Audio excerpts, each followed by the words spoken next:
আজকে আমি আসলাম সুপার মার্কেটে। এটা সেই সুপার মার্কেট না, এটা হচ্ছে মিনি সুপার মার্কেট।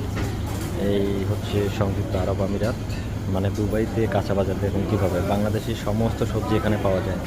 এটা হচ্ছে সবাই পরিচিত ঢ্যাঁড়স, তারপর হচ্ছে বেগুন। আমরা যে বাংলাদেশে যে বেগুন খাই সেটা এখানে পাওয়া যায় না। এটা হচ্ছে এক ধরনের বেগুন, এটা হচ্ছে আরেক ধরনের বেগুন, এটা হচ্ছে আরেকটা বেগুন। আরও আছে বেগুন, এই যে দেখেন কয়েক টাইপের। এটা হচ্ছে বিগ, এই যে তরতাজা গাজর, শশা, এটা হচ্ছে কীগুলো বলে এটাকে।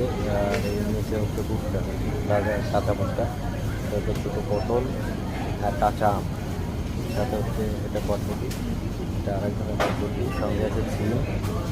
আর এটারে কী বলে বন্ধুরা? চিচিঙ্গা।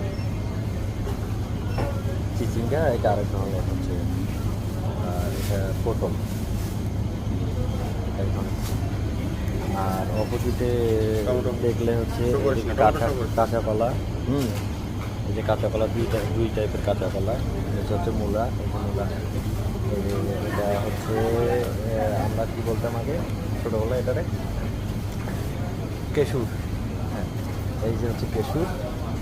আর এই যে কায়তা, আর হচ্ছে মিষ্টি কুমড়া।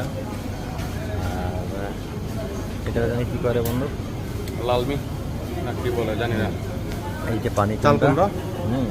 আর হচ্ছে গোবি, ফুলকপি, এটা আরেক ধরনের ফুলকপি, সঙ্গে পাতাকপি আছে, লেবু, এটা ছোটো এক ধরনের লেবু, এটা বড় এক ধরনের লেবু, আর এটা হচ্ছে আর এক ধরনের হাইব্রিড লেবু। সঙ্গে হচ্ছে পেঁপে, ছোটো ছোটো পেঁপে। আর এই হচ্ছে আলু। আর রসুন এখানে প্যাকেট করা। এই যে রসুনের দাম হচ্ছে 11 টাকা 95 পয়সা। এক একটা 300 টাকা করে রসুন আছে এক একটা। আমি নেক্সট আবারও আপনাদেরকে অন্য অন্য জিনিসগুলো দেখানোর চেষ্টা করব। ভালো থাকবেন সবাই, আল্লাহ হাফেজ।